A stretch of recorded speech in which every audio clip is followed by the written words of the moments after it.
Good morning, everyone. It's 10:25 a.m.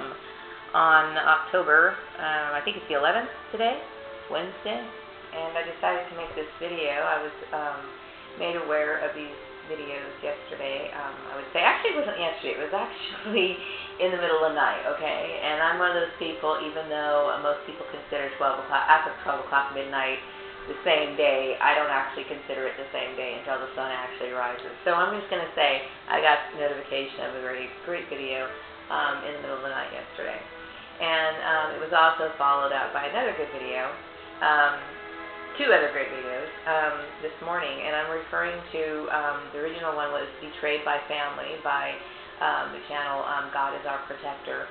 And the other is When Family and Friends Betray You. This is a follow-up to the original video. This is Finding the Truth About Gang Stalking. Yeah, you know, I have to say that, well, I suspect that what fuels these, targeting, oftentimes, like, you know, in the workplace, when you're dealing with workplace mobbing, oftentimes there's a person who represents authority who is basically orchestrating this, okay? Like, for example, a manager will do something in front of a subordinate, and so the subordinate thinks that because this person represents authority, they too feel, what do you call it, you know, entitled to behave in the same way because the so-called authority figure is setting a very bad example.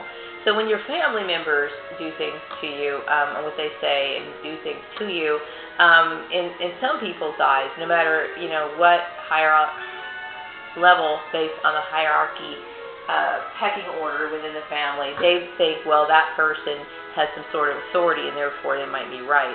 Oftentimes this is based on assumptions. So, like, for example, when it comes to the betrayal of my family has misunderstood me for years, okay? I'm actually a very gifted person.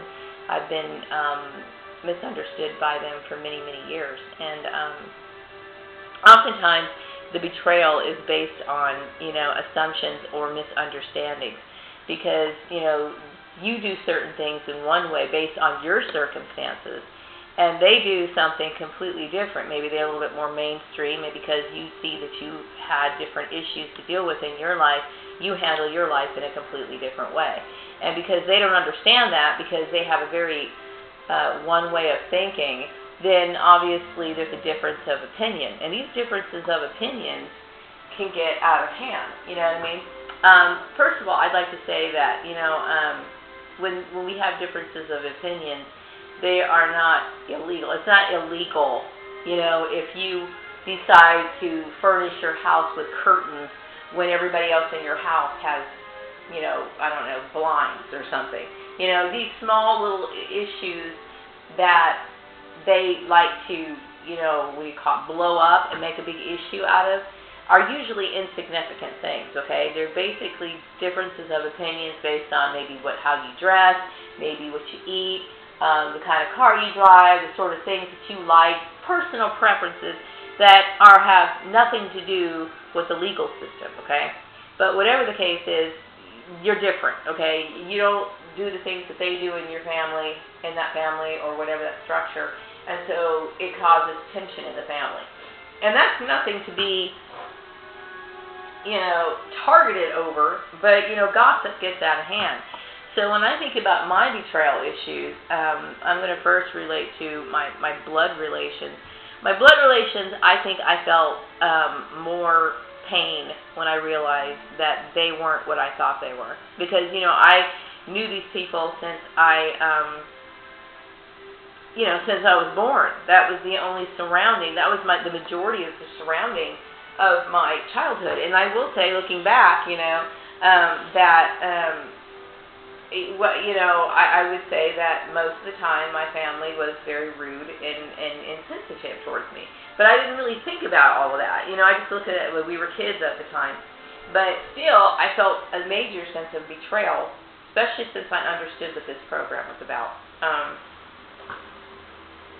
And the magnitude of it.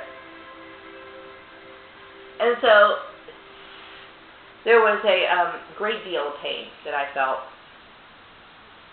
But then I came to the realization it was, well, you never knew these people anyway.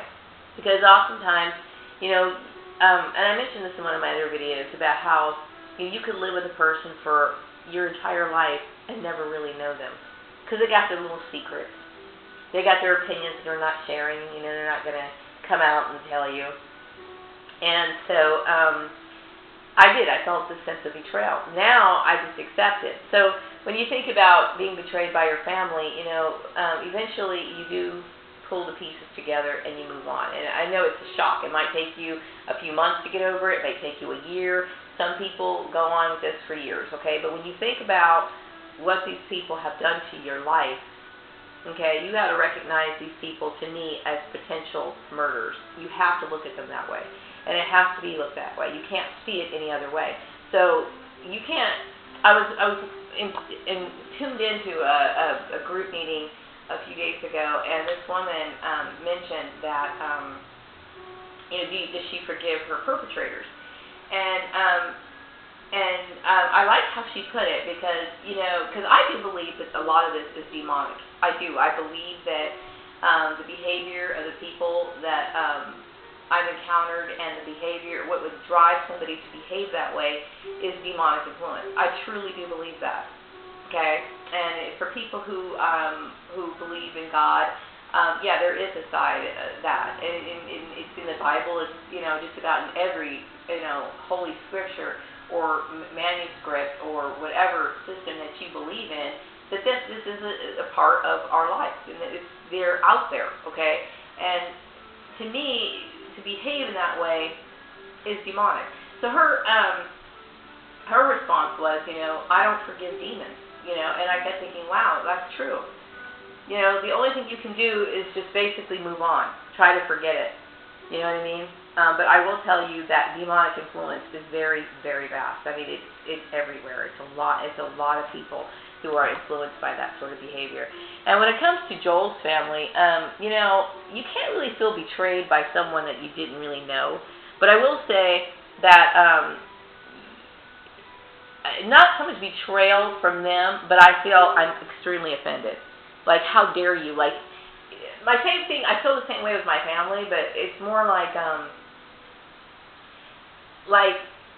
who do you think you are? Who do you think you are to invade my life, to make those sort of decisions for me, okay? When it comes to Joel, at first I did kind of feel betrayed by him, but I look at him as just somebody, he's a puppet. You know what I mean? And it's a very strange, bizarre situation that surrounds that family. So I don't, and the thing is, he's not husband material, not in my eyes. Everybody has their ideas of what a marriage is supposed to be like, and he, to me, never showed any character to be the kind of partner, looking back, that really would ever put him in the position where I would look up to him to make any life decisions. He was never able to do that. So for his family to be part of that, it's not so much betrayal. It's more like, are you serious? That it's just dumb. Okay. Like I said before, most of the time your targeting is based on differences of opinions within the family. And it creates tension, and it's easy to influence people in your environment, okay? I personally believe, and I've always said this, that most people are like walking time bombs. They're just waiting for somebody to direct their hatred towards, okay? And in my situation, like what I did with Joel, and lied to him years ago, really doesn't involve anybody, okay? But how you get this sort of animosity from people is just amazing to me. It's like, that just goes to show you, what you have to deal with on the outside world. Let's see here.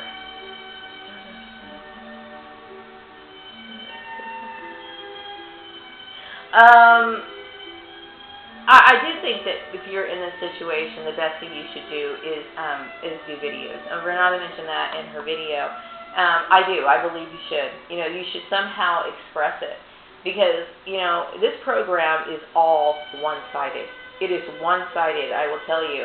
Because what is being said about you is usually an exaggeration or just complete flat-out lies, okay? And in my case, there's just a lot of lies, okay? Now, I do think that sometimes gossip is, or certain lies or whatever, are based on an element of truth, okay? Yes, I did lie to my husband, okay? But I think that a lot of it got blown out of proportion, and a lot of people, threw in a bunch of extra stuff that wasn't really there.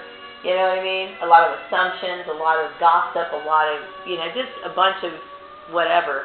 But it can. But see, your responsibility to yourself is to get your side out of the story out there. Because what happens when you become targeted is that you got a lot of misconceptions, a lot of gossip, a lot of, assumptions, and then you got people who are acting on it and literally taking out unwarranted hatred on you for no reason, okay? Meanwhile, most of the things that they're holding against you, you don't even know anything about. It took me, I was going through the timeline yesterday. When I made my video last night, I kept thinking, I left the house in 2006, I was going through all this shit's been going on for so many damn years, okay? And not one person would ever come up and tell you what they feel as though they're holding against you. Okay? And yet you have no idea what's going on. You just know all these people are acting crazy, running around, being stupid, and you have absolutely no idea what's going on at all. Okay? So I will say it's all one-sided. So get your story out there. And not just to get your story out there, but also so that you feel better. Because sometimes, I will tell you, I made almost 600 videos. And sometimes I listen to them back because I want to do another video or something and I want to pick up where I left off or maybe highlight a certain point. And by listening to my videos, it makes you feel better because you start realizing, you know what? I don't have anything to hide. I don't have a damn thing to hide. I don't have a damn thing to be ashamed of. Not at all. You know what I mean? It's therapeutic on so many levels. And it will also resolve the conflict. Okay? Because when you start, talk about every situation that you've been in, okay? Now, I do know that it's not a good idea to sit here and dwell on it, okay? But I will say that by me talking about certain situations that happened, certain people that were involved, it starts to formulate a puzzle, and that puzzle starts to become a picture, and then it becomes a resolution. It's like, I got it, I get it. This has been going on for years, and if you do this yourself, you too will be able to feel better because, believe me, what you're suffering is something that you probably have no control over, and nobody's ever going to give you any opportunity to stand up for yourself, okay? They want you to be silent because they feel their energy is based on the confusion. That's how they develop their friendships. That's how they, develop these little cliques, and that's how everything operates. It all operates on a one-sided system. So get your story out there. And yes, they're going to sit here and try to say that you're mentally ill, and that's a great indication that they themselves are mentally ill. And the reason why is because, number one, it takes a narcissistic mindset to participate in something like this, okay? You're psychotic, you're sick. Anybody who wants to control another person's life or inflict or infringe their, impose, or force, or try to control you in any way, shape, or form is a form of narcissistic behavior. So what they'll do is they create all these scenarios, they put you in an environment, they create an environment that is extremely uncomfortable to where nobody in their right mind could actually function. Okay, when you got people stealing credit for your work, gossiping about you, doing all kinds of stuff towards you, right? And because you don't want to have anything to do with it, you start going off on your own. And then they're going to sit there and point the finger like, oh, something's wrong with you. You're mentally ill. No, you're not mentally ill, okay? They're mentally ill, and you're trying to protect yourself, okay? It's the same thing. These people, it might be different locations, might be a different country, maybe a different continent or whatever, but these perps might be of different nationalities, different races, different religions, but their tactics are all the same, okay? So that's something you need to remember. Now, I will say that Renata brought up a point about how, if if the tables were turned, okay, like, for example, if I knew my family was being gang stalked before I knew that they were sabotaging me, I would have definitely been there. And that's one of the reasons why you feel so betrayed, because you must be a person with great sense of empathy. You know, I am. One of the things that makes a person like a scapegoat in the family is because you have different characteristics than they do, okay? Most of the time, when you're a scapegoated kid, you are far more sensitive, more caring, more empathetic, more understanding, so on and so forth, than your siblings, okay? Because you're the one who's constantly being mistreated, you're the one who's constantly being, taken advantage of. So you see the world and you look at it through sympathetic eyes. You know what I mean? You fully understand that person on the side of the road who has been completely abandoned or whatever, and you feel sorry for them. Whereas maybe one of your other brothers and sisters just kind of shrugs their shoulders and they don't have the same empathy. You have empathy because you understand what that person's going through. Okay? They don't. Okay? So yeah, it does, because you keep thinking, how in your right mind could you not understand or feel compassion for a person? But they don't. Okay? There's a lot of people out there that are just sick. Okay? So you have to accept that, and accept that it's in your family.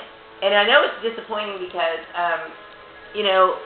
when your friends do that, you have to think about, now my situation, if my friends, my so-called friends on Facebook, if they got pissed off because I lied to my husband, I'm going to ask them this. Why did that piss you off so bad? Is that the worst goddamn thing I've ever done? Is that the worst thing? And when I really think about it, it's not. It doesn't concern them, okay? So you got to question whether these people are really your friends in the first place. You know, in this world, you have to take care of yourself. You are number one. So you should indulge in things that you care about. If that's the only thing that keeps you keeps you clinging onto this life, then that's what you need to indulge in. If you enjoy making, like I enjoy making crafts, okay? I do that when I have the energy to do so. If you like skiing or surfing, I wish I could surf, okay? I love watching people surf. I would never dare do that myself, okay? But if those are the sort of things that you enjoy doing, indulge in them, okay? If you like buying, usually TIs are pretty broke, okay? But I will say, if you enjoy, like, for example, I make clothes, okay? I like clothes. Clothes are my thing. Then those are the things that I enjoy. I enjoy those sort of things in my life. You know what I mean? Find something to keep you hanging on, the things that you take pleasure in, the things that you find joy in, okay? And it's sad to say, I know there's a lot of, music and songs and TV shows that promote this so-called unity that goes on in the world where people love each other and there's caring and sharing. But that's just an illusion. That's somebody writing songs because that's how they would like things to be. But that's not how things are. You know what I mean? And I think the reality is that when you become aware of what a program like this is, you start seeing the world differently for what it really is. You can't make excuses for it. You can't get wrapped up in any of that unifying bullshit because it's not there. You know what I mean? Anyway, I'm going to wrap up this video. I only have like a minute left on it. I would like to say, Rod, I have a lot of respect for Renata. I think she is an amazing person.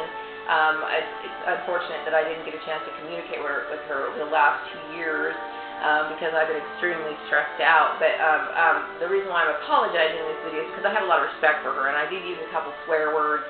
And, I know Renata is someone who's above that sort of thing. So if she's watching my video, please forgive me. I do have a potty mouth. I'm a little rough around the edges, okay, when it comes to that sort of stuff. But underneath it all, I have a sense of goodwill and I don't mean any harm. So anyway, I'm going to wrap this video up and I will be back with another one later. Take care. Have a great day.